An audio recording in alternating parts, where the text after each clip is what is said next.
Di pasaran terdapat pelbagai jenis anak patung yang dijual dan mereka ni masing-masing mempunyai daya tarikan yang tersendiri, termasuklah peminat-peminat mereka yang tersendiri. Jadi hari ini kita nak bahaskan sebuah kisah mengenai sebuah anak patung yang cukup terkenal dan mempunyai kisah legendanya yang tersendiri. Jadi jangan lupa untuk klik like, share dan subscribe.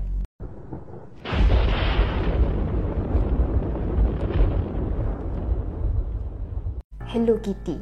Jadi Hello Kitty ni kalau dipandang dengan mata kasar, ianya menyerupai seekor kucing tetapi tanpa mulut. Bagi peminat-peminat Hello Kitty, mereka sering merasakan sekiranya Hello Kitty ni merupakan sebuah anak patung yang sangat comel. Bagi peminat-peminat Hello Kitty, ramai di antara mereka yang menggunakan Hello Kitty sebagai perhiasan. Tapi, tahukah anda sekiranya di sebalik wajah Hello Kitty yang comel tu, terdapat sebuah kisah legenda yang amat menyeramkan. Kisah legenda Hello Kitty ni bermula pada tahun 1970-an, di mana seorang ibu yang dikenali sebagai Lady ni dikatakan mempunyai seorang anak perempuan yang bernama Kitty. Dan sewaktu kejadian, Kitty ni baru berusia 14 tahun. Malangnya, Kitty ni dikatakan menghidap penyakit kanser mulut. Jadi, si ibu ni pun menggunakan pelbagai kaedah untuk merawat anak perempuannya. Sampai satu tahap, si ibu ni dikatakan berputus asa dan mengalami kemurungan apabila beliau ni tidak dapat mencari sebarang penawar untuk menyembuhkan penyakit anaknya. Akhirnya, beliau pun mencuba cara alternatif yang lain. Akibat terlalu terdesak dan ingin melihat anaknya pulih semula seperti sedia kala, si ibu ni tadi telah meminta pertolongan daripada syaitan. Di sini, dia ni mula menjalani upacara-upacara pemanggilan roh bagi menyembuh penyakit anak dia tadi. Seterusnya, perjanjian dengan syaitan ni pun dilakukan. Hasil perjanjian si ibu ni dengan syaitan berkenaan, akhirnya si Kitty ni pun dikatakan beransur pulih dan mampu bercakap dan bergerak seperti sedia kala.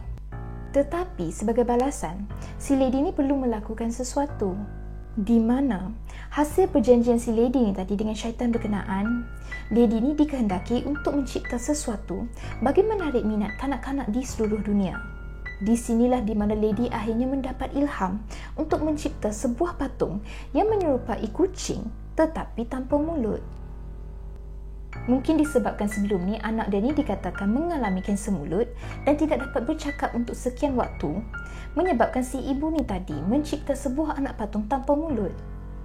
Anak patung berkenaan kemudiannya diberi nama sebagai Hello Kitty.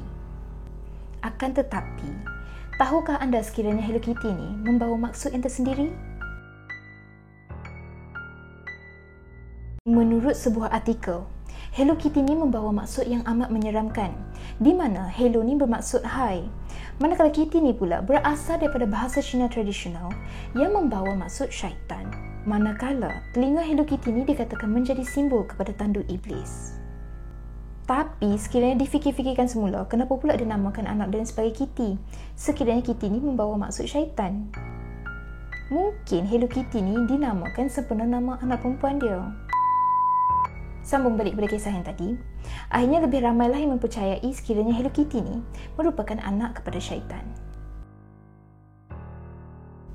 Di Hong Kong, sekitar tahun 1990-an, cukup terkenal dengan kisah pembunuhan melibatkan Hello Kitty.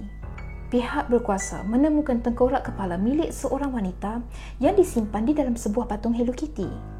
Wanita berkenaan dikenali sebagai Fan Man Yi, yang merupakan seorang pelayan di sebuah kelab malam dan juga merupakan seorang penagih dadah. Pembunuhan ini berlaku selepas Fan Man Yi ini dikatakan telah mencuri sejumlah wang daripada seorang lelaki yang baru dikenalinya sebagai Chan Man Lok. Chan Man Lok ni dikenali sebagai seorang ketua gangster, pada masa yang sama juga dikenali sebagai seorang pengedar dadah. Wanita berkenaan dikatakan dicolek oleh orang suruhan kepada Chan Man Lok.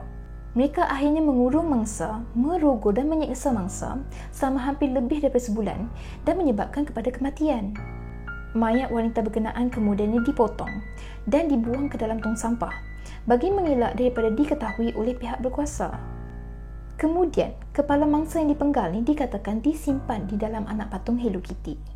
Kes pembunuhan ini juga dikatakan kes pembunuhan yang paling kejam yang pernah berlaku di Hong Kong.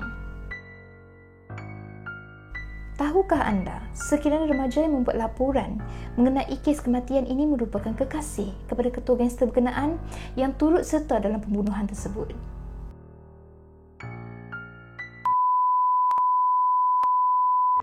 Walau bagaimanapun, jangan mudah percaya. Ini kerana Hello Kitty ni dikatakan telah dicipta oleh seorang pereka Jepun yang bernama Yuko Shimizu pada tahun 1974 di Sanrio. Sanrio ni merupakan sebuah syarikat yang menghasilkan barangan-barangan yang comel yang sinonim dengan karakter-karakter masyarakat Jepun. Mereka menghasilkan barangan-barangan seperti alat tulis, peralatan sekolah, hadiah, aksesori dan dijual ke serata dunia. Yang disimpan di dalam patung Hello Kitty, ya Allah. Menemukan tengkorak kepala seorang wanita yang disimpan di dalam patung helikopter tak habis-habis apa. Dan disimpan di dalam patung Hello pun jangan mudah percaya. Ini kerana helikopter Allah, Hello Kitty.